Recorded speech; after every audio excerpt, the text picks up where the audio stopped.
اس کو تباہی کر دیا لبنان کو. نام تو اسرائیل کا جاتا ہے لیکن حزب اللہ نے وہاں جو کردار ادا کیا جس کی وجہ سے وہ اتنے طاقتور ہوئے. تو ان کی وہ جو ان کی جدوجہد ہے, جو قربانیاں ان کے ایک اور لحاظ سے تعریف بھی کی جاتی ہے.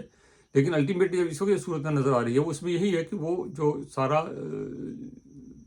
طریقہ کار تھا وہ غلط ثابت ہوا. شام میں ایک بالکل غیر مقبول حکومت کو پروان چڑھانے کے لیے, اور یہ نعرہ لگایا کہ مذہب کا نعرہ لگایا کہ بی بی زینب کی حفاظت کرنے جا رہے ہیں, اور افغانستان اور پاکستان سے نوجوانوں کو لے کر وہاں گئے اور وہاں جنگیں کی. تو آج ان کا نتیجہ یہ نکل رہا ہے کوئی آپ کے ساتھ نہیں کھڑا ہوا. اور اس جنگ کا اب آگے نتیجہ کیا نکلے گا؟ اگر یہ جنگ پھیلتی ہے, اگرچہ امکان کم ہے کیونکہ اسرائیل جس طرح حملے کر رہا ہے اور ایران جس طرح اس کا جواب دے رہا ہے, اس سے لگتا یہ ہے کہ شاید رجیم چینج کی بات ہے. اسرائیل ایران کے اندر بہت دور تک دخیل ہو چکا ہے. اس کی بہت سی مثالیں پہلے بھی ہیں. کئی سالوں سے ایران کے اعلیٰ ترین جو سائنسدان ہیں, ایٹمی سائنسدان, ان کو سڑکوں میں مارا گیا اور آج تک کوئی شخص گرفتار نہیں ہوا. اس کے بعد اسماعیل ہانیہ جو حماس کی طرف سے صلح کے مذاکرات کر رہے تھے, وہ ایک انتہائی محفوظ جگہ پر اپنے کمرے کے اندر مارے گئے. اور کل بھی یہی ہوا ہے کہ ایران کے ٹاپ کمانڈرز, ٹاپ کے سائنسدان, وہ اپنے گھروں میں, اپنے کمرے میں, اپنے بیڈ روم میں مارے گئے ہیں. اور ان کو جو میزائل لگے ہیں, جو ان کو جس اسلحے سے ان کو مارا گیا ہے, وہ اسرائیل سے فائر نہیں ہوئے, وہ ایران کے اندر تہران کے پاس موساد کے لوگ بیٹھے ہوئے تھے. یہ خود انہوں نے کہا ہے, انہوں نے وہاں سے فائرنگ کی ہے. اور ایران کے جو معلومات ہیں, جتنی اس کے انٹیلیجنس ہے, وہ بہت مضبوط ہے. اور دو چیزیں سامنے آئی ہیں, انٹیلیجنس, مضبوط انٹیلیجنس. آپ کو یہ پتا ہے کہ اس کا ٹاپ کمانڈر, جس کی ٹاپ کی سیکیورٹی ہے, کہ وہ رات کو کس کمرے میں سویا ہوا ہے. اور صرف ایک کا نہیں, دو کا نہیں, 10-20 کا پتہ ہے. اور ان کو تو وہ ہیں جو مارے گئے ہیں. باقی کیا ان کے منسٹرز کا, ان کے جو رہبر ہیں, ان کے جو باقی ان کے بارے میں معلوم نہیں ہوگا ان کو. تو انٹیلیجنس. دوسرا, الیکٹرانک وارفیئر, کہ پریسائز جگہ پہ جا کے بم لگتا ہے. پوری بلڈنگ میں سے صرف ایک کمرے میں جا کے بم لگتا ہے. یہ الیکٹرانک وارفیئر ہے. یہ ہم نے اس کا مظاہرہ اپنی پاکستان ہندوستان کی لڑائی کے درمیان بھی دیکھا. تو امریکہ کی براہ راست اس میں انوالومنٹ نظر نہیں آتی.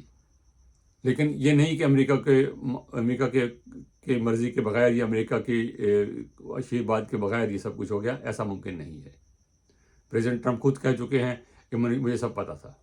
2 دن پہلے جو امریکی ڈپلومیٹس ہیں ان کو وہاں سے نکالا گیا, عراق سے اور قریبی علاقوں سے.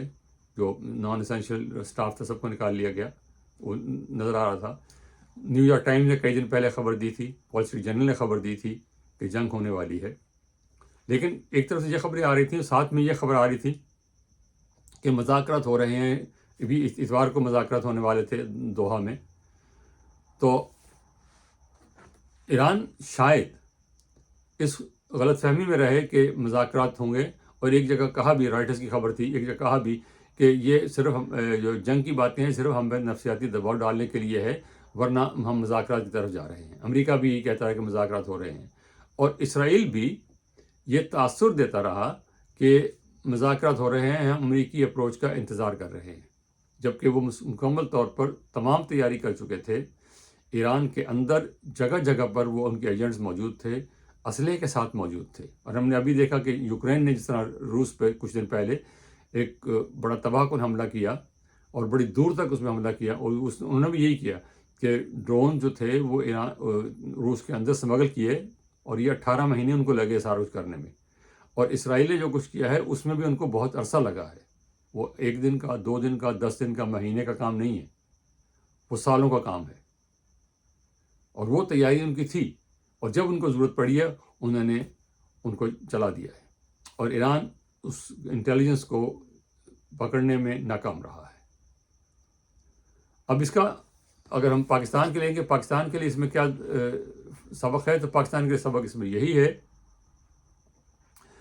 کہ انٹیلیجنس پہ توجہ کی جائے، ملک کے اندر اس پہ نظر رکھی جائے، کیونکہ ایران میں جو کچھ ہوا ہے وہ باہر سے آ کے لوگوں نے نہیں کیا،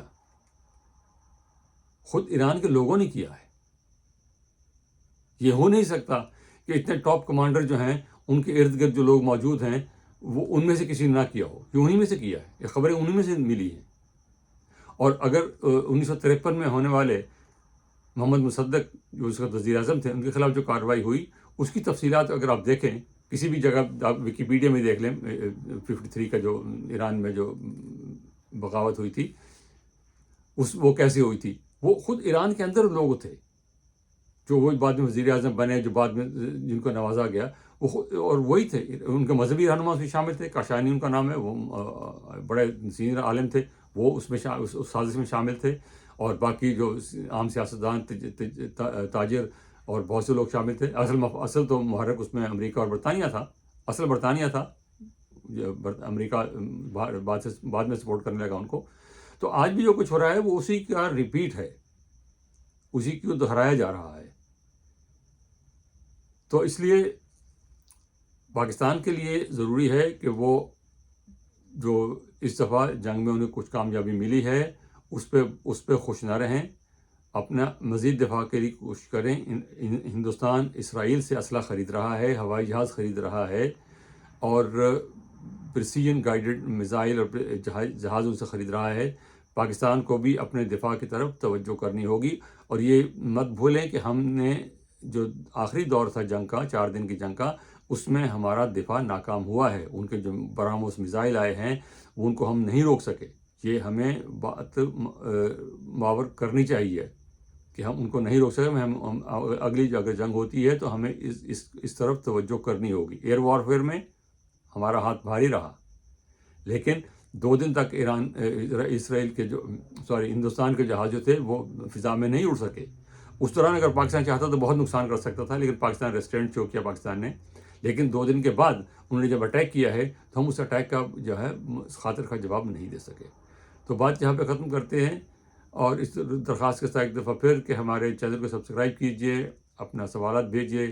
بہت شکریہ، خدا حافظ۔